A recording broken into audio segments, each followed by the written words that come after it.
Салам достор, аты жөнүм Дастан Осмонов. Бүгүн биз берүүбүздө подология эмне жөнүндө кеп кылабыз. Анда эмесе биз менен болуңуздар. Бизде андан башка да кызыктар толтура.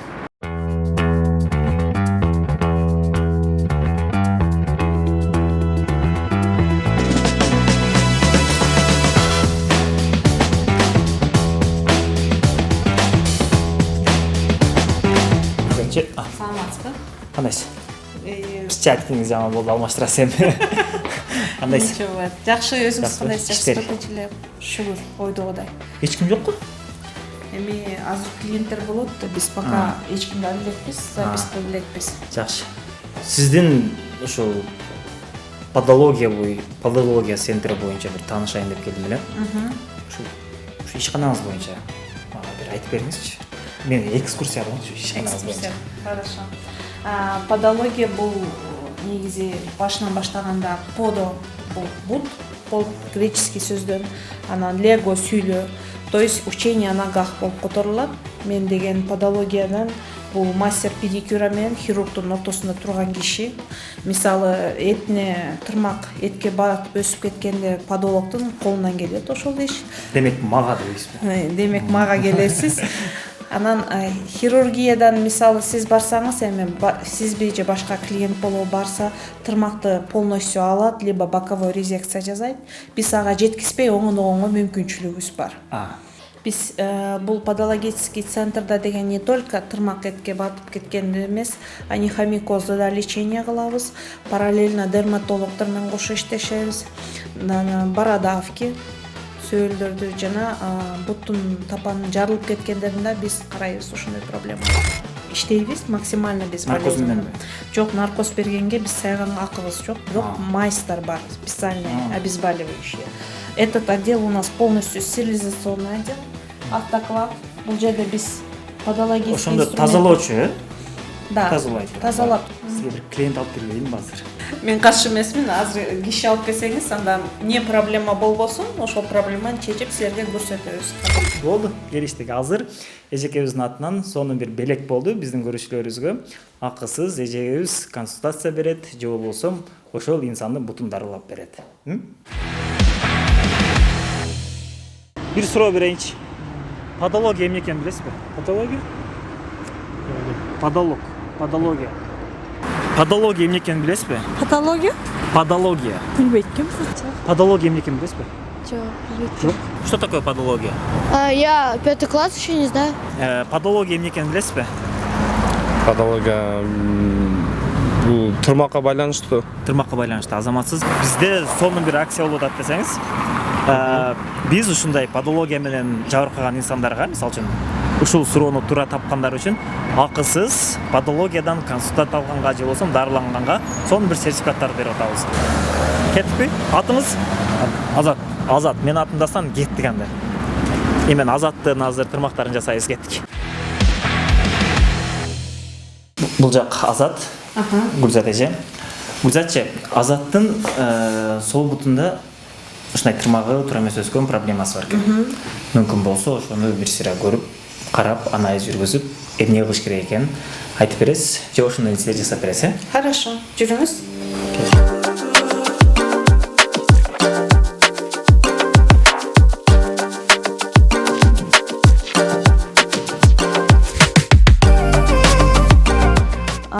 Вросший тырмак экен. Вросший тырмакка биз мындай тырмактарга обычно скоба коебуз. Мындай тырмактарга негизи бул жаш жигит болгондон кийин тырмактын составы калың экен. Анан бул скоба койгондо бул жакшы результат берет, коррекционный система. Бирок бул жерден баары жакшы эле экен, крючковой эле система менен оңдосок болот.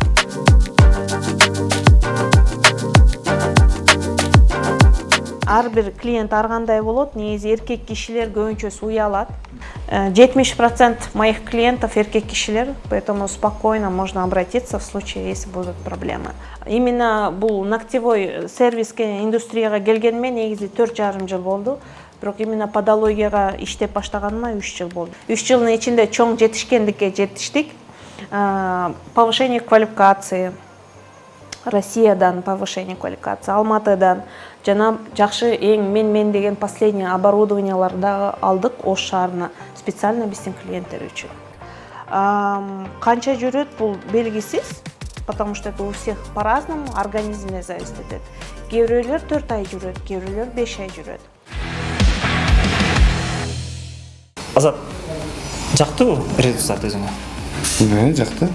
Бүткөндөн кийин айтам десең. 1 айдан кийин. Ушул лечение канча болду? Акчасы? Акчасы 3000ден 5000ге чейин. Скоба негизи. Бул именно ушул скоба 3500 сом. 3,5 берип коесуң. Шәрим Ата кылды болуп кетти го. 2,5 деп не дейин? Удача, чоң рахмат сизге. Сага да чоң рахмат биздин берүүбүзгө катышып бергениңиз үчүн. Сизге да Буюрса, тырмак бүтөлгөндөн кийин чогуу футбол ойнойбуз. Мен барып силер үчүн болейт эдим. Сиз студияга отурасыздар.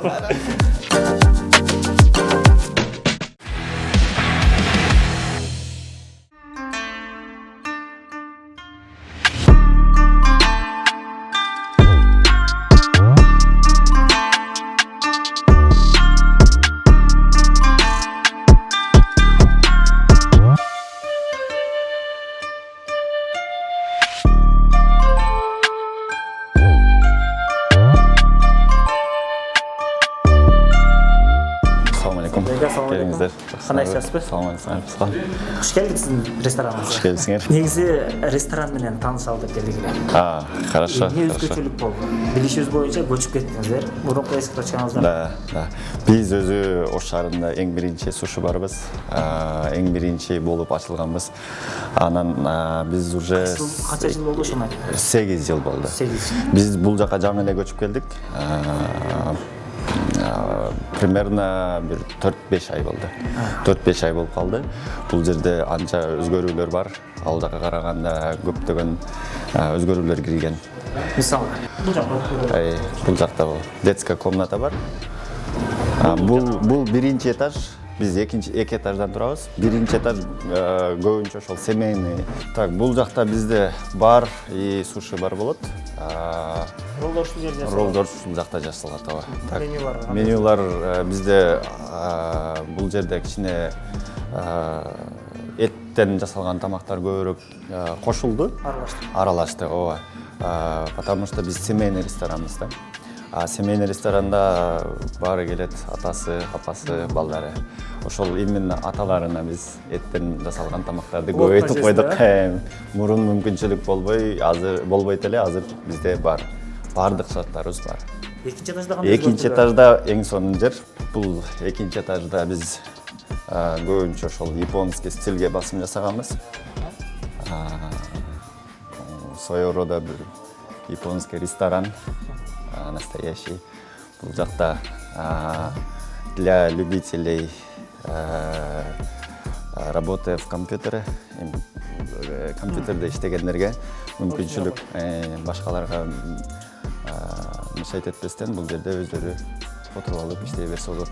И формалары дагы специально ошондой жасалган, чтобы бири-бирине тоскоолдук жаратпаш үчүн. Эң жакшы биздин сыймыктанган нерсебиз бул намазкана бар.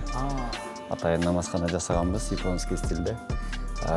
4-5 адамдык жамаат болот. Yok, sırtı stili yine yapansın. Да. Сырты японский, içi намазкана. Вот, анан бул даракты жасаттык. Ортосунда бул жерде Жасалган. да, Биринчи дарак. келгендечи даракты баягындай чыныгы эле даракка коюлган окшойт. Жок, бул колоннаны ошондой атайын усталар менен жасадык. Колонна дарак болуп жасалган.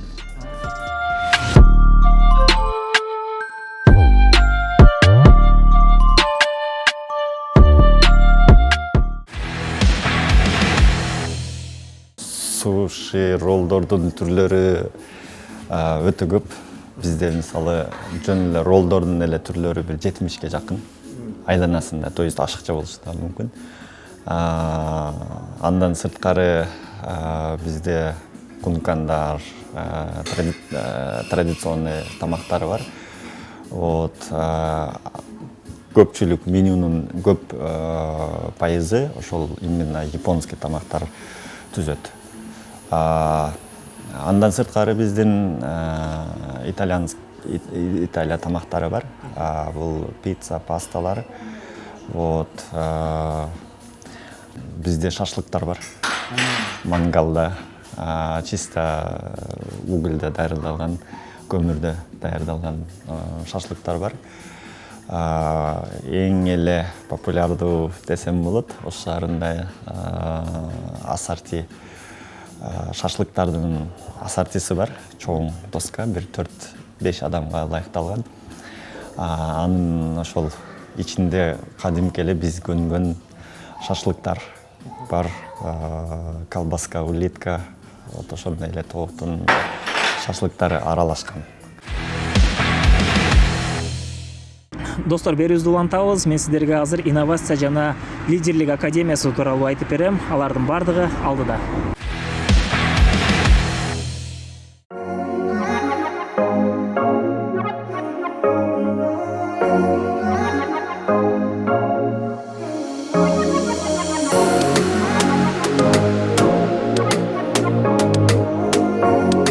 Кош келипсиңер, Дастан. Кош келдик, кандай иштебизби? Жакшы. Иштеп атасыздар. Рахмат, иштеп атабыз. Келгиле, кош келипсиңер биздин мектепке. Чу дегенде эле мектебиңиздер менен тааныштырып баштайсыздар. Кайсы жактан баштайсыздар? Бул жерден баштасак болот. Негизи биздин мектебибиз Академия инновация и лидерство негизги багыт бул STEM багытка багытталган. Бул англис тилинен аббревиатура алганыбызда Science, илим, технология, инженерия, искусство жана математика деген түшүндүрөт. Биринчи этажда өзүңүздөр көргөндөй эле бизде бул жакта начальник башталгыч мектеп жайгашкан. Бул биздин башталгыч класстарыбыздын бири. Мисалга азыр түштөн кийин продленка болот. Продленка тапшырма жасоо. Бул биздин саламатсыздар балдар, отурга бул биздин 3-класстын окуучулары. Основной сабактар бүткөн да. Эртең менен негизги программа основной сабактар эртең менен болот, анан түштөн кийин.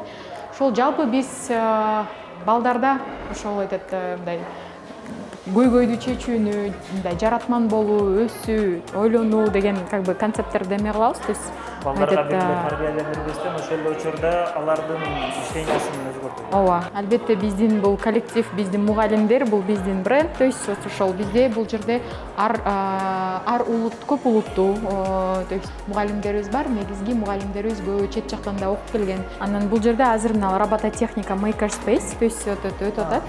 Азыр роботтарды жасоо боюнча балдар өздөрүнүн практикасын жасап атат. Бул биздин команда роботтарды жасоочу 9-класстын жана кемен 9-класстын окуучулары менен биздин агайлар. Бул жерде робототехника кружок өтөт. Бул жакта химия, биология, физика сабактары өтүлөт. Бул мисалы үчүн физика сабактарга керектүүчү жабдуулар, то есть там эксперименттерди жасаганга. Анан бул жакта биздин ашканабыз. Ашканада балдар ошол мектепте жалпы 3 маал тамактануу берилет.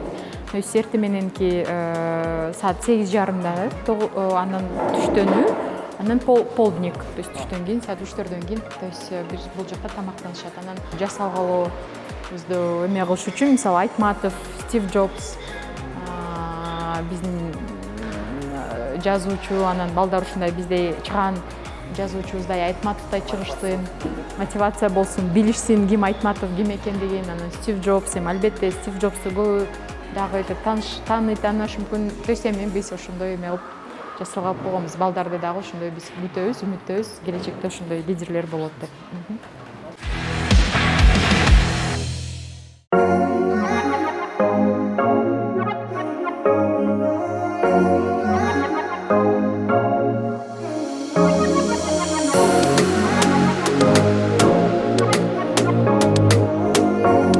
Сабактардан тышкары балдар мисалы үчүн бул жерде эгер башталгыч класстар болсо тапшырмасын жасаса болот. Продленка бар, анан кружоктор бар. Кружоктордагы бизде ар тармактуу кружоктор бар. То есть бул спортивный кружоктордон, робототехника, то есть там предметный кружоктор, жалпы мисалы үчүн актердук чеберчилик кружоктору, медиа клубтар, дебаты, ыктыярчылык, то есть биз балдарды ошол коомго кызмат кылуу идеясындагы то есть багыттайбыз. То есть балдар мисалы үчүн бизде волонтерлор бар, то есть ошол волонтерское движенияга катышат. То есть ар тараптуу балдар мындай өсүшүнө багыт берилет. Стоимость 15 000 айына, то есть жылдык контракт бул 135 000, эгер долларга айтсак $1600 тегерегинде түзүлөт. Анан ал ошол 15 000 ичинде, то есть ошол 3 маал тамактануусу жалпы ошол программа менен саат 5ке чейин кружоктор менен кирет. Жеңилдетүүлөр бар, то есть бизде келечек деген стипендия бар.